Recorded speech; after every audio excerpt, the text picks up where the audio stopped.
kalimat Pak Erick Thohir yang akan coba saya artikan. Pak Erick Thohir buka suara, kenapa Sintayong bawa anak muda U22 ke Piala AFF? Yang pertama, karena menurut Pak Erick, Sintayong percaya kepada federasi.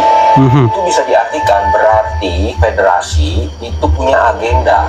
Nah, karena federasi punya agenda, kemudian disampaikan ke Sintayong. Setelah disampaikan ke Sintayong, kemudian Sintayong berarti menerima tugas itu. Jadi secara nggak langsung Pak Erick mau ngomong, keputusan untuk membawa U22 ke Piala AFF adalah kesepakatan dari federasi. Berarti Sintayong menjalankan tugas. Yang kedua, Pak Erick bilang Sintayong bekerja dengan saya dengan tulus. Kita garis bawahi, Sintayong bekerja dengan tulus. Berarti apa? Sintayong kerjanya los saja. Pokoknya ini kemauan PSSI dan kemauan Pak Erick Thohir, makanya dia laksanakan dengan sepenuh hati. Tulus, ikhlas, los, termasuk rela menjadi bemper, rela menjadi korban hujatan para buzzer dan para pengkritik maupun buzzer 700 perak itu. pembenci tim nasional. Yang ketiga, Pak Erick Thohir bilang bersama Sintayong tim Garuda menjadi lebih baik lagi. Dan di situ dilanjutkan, ini tentunya bukan kerja perseorangan. Yes, betul. Kerja secara tim. Intinya begitu. Ini maksudnya apa? Pak Erick ingin menunjukkan antara Sintayong, federasi, atau pengurus PSSI dan tim nasional itu masih kompak. Jadi jangan coba untuk mengadu domba atau memecah belah antara pelatih, pengurus, dan pemain. Makanya Pak Sumarji selaku manajer timnas dia bilang jangan coba-coba adu domba pelatih dengan ketua PSSI Pak Erick Thohir. Jangan bikin narasi-narasi yang aneh-aneh antara pemain dengan pelatih dengan federasi atau sebaliknya, karena sekarang mereka itu ya satu visi misi, kerjanya sama-sama. Ya walaupun di luar kalian dengar ada isu-isu yang beredar kencang sekarang bahwa banyak sekali orang-orang yang meminta untuk STY mundur dari kursi kepelatihan. Ya, kita selektif saja dalam memilih berita. Karena apa? Karena ada beberapa media ya dan juga influencer-influencer yang memang ya fokus mereka itu untuk menyuarakan STY. Bukan hanya mengkritik STY ketika gagal di Piala AFF, tetapi mereka juga mau supaya STY itu keluar dari kursi kepelatihan timnas Indonesia supaya digantikan dengan orang lain. Tapi kalau kita lihat sekarang di mana Pak Erick Thohir mau tetap menggunakan jasanya Sintayong, saya pikir itu sudah salah satu ultimatum dari beliau bahwa STY belum gagal. STY sejauh ini cukup berhasil. Ya walaupun kita gagal di Piala AFF, tapi itu bukan tolak ukurnya, karena yang menjadi targetnya itu adalah kualifikasi Piala Dunia dan masuk ke ronde keempat, bukan AFF. Target utama dari PSSI dan Sintayong itu yang harus dicatat, teman-teman. AFF marah keceplosan. Dalam sebuah diskusi di stasiun TV swasta, seorang pengamat menyebut pihak AFF marah kepada Indonesia gara-gara menurunkan tim U22 di Piala AFF 2024. Sontak semua bertanya-tanya, apa kapasitas pengamat itu sampai tahu sikap AFF kepada Indonesia? Soalnya setahu gue, dia juga bukan bagian dari federasi. Secara resmi, kalaupun pihak AFF memprotes, pasti disampaikan ke federasi, dalam hal ini PSSI. Tapi nggak ada pernyataan dari PSSI secara resmi sikap AFF soal skuad muda Garuda. Kalaupun memang benar ada sikap itu, pihak AFF tidak bisa marah saat Indonesia menurunkan skuad muda. Ya suka-suka kita dong, iya kan? Kompetisi menentukan komposisi skuad yang diturunkan negara peserta. Tidak boleh ada intervensi untuk menentukan skuad satu negara, kecuali memang ada setting untuk menentukan hasil kompetisi. Yes, tapi betul. mungkin saja pengamat itu overclaim. Mungkin dia merasa akan dianggap hebat dan berpengaruh saat dianggap tahu informasi-informasi yang tidak pernah diungkap ke publik. Kita merasakan kok beberapa pengamat sepak bola kita terafiliasi dengan kepentingan-kepentingan tertentu. Mereka juga terhubung dengan oknum-oknum di federasi. Jadi kita butuh hati-hati mencerna dan membaca arah dari setiap pernyataan beberapa pengamat sepak bola. Oke teman-teman, sebelum lanjut ke videonya, saya akan kasih tahu kalian bagaimana caranya mendapatkan followers yang banyak di Instagram. Nah, teman-teman yang di sini pengikut saya baru 53 pengikut. Caranya adalah teman-teman masuk ke situs takibcpmed.com. Jadi situs ini adalah situs untuk menambah followers kalian secara cepat dan aman, tidak berbayar teman-teman. Selanjutnya teman-teman masuk ke situs takibctm.com. Nah, di sini teman-teman pilih bahasa. Teman-teman pilih bahasa Indonesia. Setelah itu teman-teman pilih masuk. Nah, setelah teman-teman pilih masuk, nanti teman-teman akan mengisi nama belakang Instagram dan juga kata sandi teman-teman. Nah, teman-teman pilih kirim pengikut. Nah, itu teman-teman scroll ke bawah. Teman-teman kirim pengikut. Nah, di sini teman-teman isi nama belakang. Contohnya nama Instagram teman-teman. Kemudian teman-teman pilih temukan pengguna.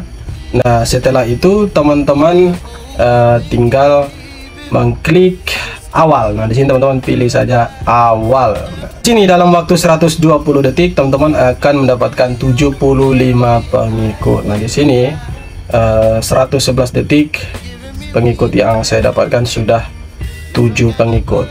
Kita tunggu beberapa saat sampai 75 pengikut ini terkirim dan kita mendapatkan 75 pengikut selama 2 menit teman-teman. Teman-teman, selanjutnya kita buka Instagram dan di sini saya akan kasih tunjuk pengikut yang sudah masuk dalam beberapa detik. Nah, teman-teman lihat di sini, nah, sudah ada 3 pengikut yang masuk teman-teman. Ya, apa haknya dia memarah Indonesia begitu? Karena haknya kita menurunkan U22 atau pemain senior kan begitu. Kalaupun AFF mau protes, harusnya ya secara regulasi harusnya kalau dia mau marah dan protes itu bukan protesnya itu secara diam-diam. Harusnya dia bersurat secara resmi ke federasi kita, ke PSSI, untuk supaya PSSI itu jangan menurunkan timnas U22 atau timnas senior, supaya AFF ini jangan turun nilainya begitu. Karena kan sebelum AFF dimulai sudah gembar-gembor bahwa Indonesia kan kasih turun pemain U22 untuk regenerasi persiapan SEA Games. Nah, dari situlah muncullah berbagai isu segala macam bahwa STY ini percuma menggunakan pemain muda untuk regenerasi, toh sudah ada naturalisasi dan lain sebagainya, masih banyak lagi narasi-narasi yang mereka bangun. Nah, tiba-tiba kan muncullah satu narasi lagi dari Bung Akmal di TV One waktu itu. Dia bilang kalau waktu tur Piala AFF ke Indonesia, pihak AFF itu marah. Kenapa? Karena STY atau kita timnas Indonesia menggunakan pemain U22, sedangkan timnas yang lain itu menggunakan pemain-pemain senior mereka. Toh kenapa Indonesia pakai pemain U22? Padahal kan ini sudah ada porsinya masing-masing. Ada U22 sendiri, ada ya kelompok umur lah, ada sendiri, ada seniornya sendiri. Nah, kemarin itu kan porsinya untuk pemain-pemain senior. Kenapa Indonesia berani sekali menurunkan pemain U22? Nah, ini kan menjadi pertanyaan besar untuk kita juga, netizen, masyarakat cinta bola, ya kan, fans timnas. Loh, kenapa hanya Bung Akmal sendiri yang tahu kan begitu? Ya kan? Kenapa PSSI tidak tahu soal hal itu? Atau bisa jadi PSSI tahu soal hal itu tapi tidak mau mengungkap ke publik begitu. Takutnya ada narasi-narasi liar dan menjadi bola liar dan konsumsi publik yang akhirnya nanti menimbulkan kegaduhan. Bisa saja. Tapi kemudian diangkat oleh Bung Akmal Marhali. Nah, ini yang menjadi persoalan, menjadi isu sekarang di masyarakat bahwa AFF itu marah gitu. Karena kalau Indonesia turunkan pemain-pemain U22, maka nilai atau kualitas dari AFF itu akan turun gitu. Nah, sepertinya kita ya kalau mau supaya AFF itu punya nilai, ya jangan hanya negara-negara di Asia Tenggara saja. Oke, mungkin ini kompetisi untuk negara-negara di Asia Tenggara. Nah, kalau bisa, ini saran, kalau bisa, jangan hanya negara-negara Asia Tenggara, undang juga negara-negara lain sebagai kompetitor di situ, sebagai peserta.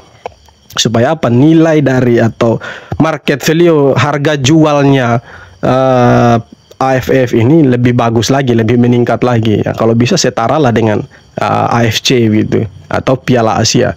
Undang-undang negara-negara dari Asia Timur kah atau Asia Barat, ya kan? Atau undang Australia. Karena kan sejauh ini Australia itu hanya kelompok umur yang bermain di AFF. Sedangkan untuk senior kan mereka tidak ikut itu. Ya, kalau misalkan negara-negara seperti Australia, Jepang, Korea Selatan itu bisa diundang dan bermain di AFF, saya pikir akan semakin bergengsi ini Piala AFF. Toh sekarang lihat Indonesia kasih turun U22, dan beberapa negara pun melakukan hal yang sama walaupun mereka mixing dengan pemain-pemain senior mereka, tapi kan seperti tidak ada nilai jualnya itu AFF. Ya kalau bisa sih panggil saja atau undang saja negara-negara lain yang kualitas sepak bolanya lebih bagus bermain di AFF, dan ya kita lihat di situ kualitas kita negara-negara di Asia Tenggara seperti apa, daripada AFF-nya marah-marah, ngamuk-ngamuk tidak jelas. Itu kan haknya Indonesia. Kenapa dia tukang intervensi rumah tangga orang kan gitu? Dia kan penyelenggara gitu. Kita kan ikut di dalamnya. Harusnya ya kau bersurat ke PSSI ya, atau mungkin bisa jadi PSSI yang tidak mau menyuarakan itu. Kan begitu sebenarnya. Akmal Marhali berkunjung ke rumah dinas Bapak Kapolri Jenderal Listio Sigit Prabowo. Ada apa ya kira-kira? Cari backingan kah? Atau benar Akmal Marhali ini sedang bersilaturahmi? Buat kalian nih para netizen yang nggak benar, pasti kalian bisa menilai sendirilah dari postingannya. Jadi gua nggak perlu jelasin, kalian udah pada paham kayaknya. Bilangnya sih berkunjung, tapi netizen banyak yang bilang kalau doi ini sedang cari backingan. Nah, karena postingannya itu, netizen pun membanjiri kolom komentar Akmal Marhali. Tak sedikit netizen yang menyebut kalau Akmal Marhali ini sedang mencari backingan atas tuduhan-tuduhan yang saat ini ditujukan kepada Akmal Marhali. Kalau gua baca dari komentar-komentarnya, banyakan yang menghujat sih. Artinya di sini sudah jelas, masih banyak para fans timnas yang waras yang ingin STY El Serba Salah tetap stay. Dan gak setuju dengan argumen-argumen dari Akmal Marhali ini. Termasuk gue ya, gue gak setuju sama sekali. Gue pengen STY El Serba Salah ini tetap stay. Siapa di sini yang masih pengen STY? Ya kalau kita mau STY tetap untuk latih timnas Indonesia, ya satu suara bahwa STY harus stay. Nah kalau kita bilang STY harus out karena alasan dia gagal di AFF, ya tidak tepat juga. Kalau dia out karena alasan tidak tembus ronde keempat, mungkin masih bisa diterima lah. Tapi kalau hanya gara-gara Piala AFF yang sedari awal banyak orang yang sudah tidak respect lagi dengan AFF ya. Kemudian PSSI juga mungkin tidak punya target ke AFF ya. Terus ada yang bilang STY harus out gara-gara kalah di AFF dan tidak tembus semifinal, kan lucu juga gitu. Aneh juga. Udah sering lawan penyerang top Eropa, fans Vietnam cap Geizes sekelas amatiran di hadapan Swanson. Mas striker naturalisasi Vietnam di AFF yaitu Nguyen Swanson memang cukup impresif. Hal itu Anjir. Sudah kawal si Lukaku, pokoknya pemain-pemain kelas di Liga Italia lah, Tijani Reinders, iya kan. Itu kemarin siapa, Vlahovic, strikernya Juventus, tiba-tiba mau lawan ini strikernya Vietnam lagi. Tidak levelnya beda jauh. buat netizen Vietnam besar kepala. Seorang fans Vietnam bernama Nguyen Van Boltok mengatakan bahwa kapten timnas Indonesia Geizes hanya sekelas pemain amatiran jika bertemu Swanson. Padahal setiap minggunya Geizes menghadapi striker kelas wahid di Serie A seperti Lautaro, Morata, Vlahovic, dan Lukaku. Masa pemain Liga Eropa disuruh duel sama pemain level AFF? Padahal selama Geizes main, Vietnam tidak pernah menang. Kalah terus itu. Terus kalau kita bilang dia kelas amatir, ya buktinya apa? Buktinya sudah ada, Vietnam kalah terus dari kita. Kena tipu akun scouting yang netizen Malaysia malah ditanya bahwa adminnya orang Indonesia. Selama ini informasi soal pemain keturunan pemain Malaysia berasal dari akun @rfuturtalent. Namun pada nyatanya netizen Malaysia malah kena tipu informasi dari akun tersebut. Ron Hilly yang dinyatakan oleh akun scouting itu adalah orang Malaysia membantah dia punya darah keturunan Malaysia. Kegaduhan pun terjadi di antara netizen Malaysia. Namun Indonesia malah kena fitnah oleh netizen Malaysia. Mereka mengira admin akun itu adalah orang Indonesia. Ya, mereka mengira orang Indonesia adalah dalang dibalik kegaduhan yang terjadi saat ini. Padahal admin @rfuturtalent adalah orang Malaysia. Entar beberapa pemain sudah tidak tahu lagi. 1, 2, 3, 4, mungkin 5 atau 6 yang sudah mengklaim kalau mereka ini bukan orang Malaysia, tidak punya darah Malaysia. Tapi ada akun-akun dari Malaysia itu mereka mengklaim kalau pemain-pemain yang bermain di Eropa itu punya keturunan Malaysia gitu. Beberapa nama lah kemarin, seperti ada pemainnya apa tuh, Swensaka atau pemainnya Burnley kemarin itu yang diklaim sebagai dia tuh punya keturunan Malaysia, tapi dia klarifikasi di story IG-nya dia kalau dia tidak punya sama sekali keturunan Malaysia atau orang Malaysia. Jadi kasihan Malaysia gitu, di prank terus mereka itu. Pak Erick Thohir masih puas dengan STY dan bahkan berterima kasih dengan kontribusi dari STY di timnas Indonesia. Dicari oleh media Korea, dia bilang sebenarnya tujuan dari AFF, kenapa di AFF timnas itu menurunkan pemain muda adalah karena STY percaya dengan rencana, dengan planning dari PSSI, dan dia menjalankannya dengan baik so far. Ini mengartikan apa?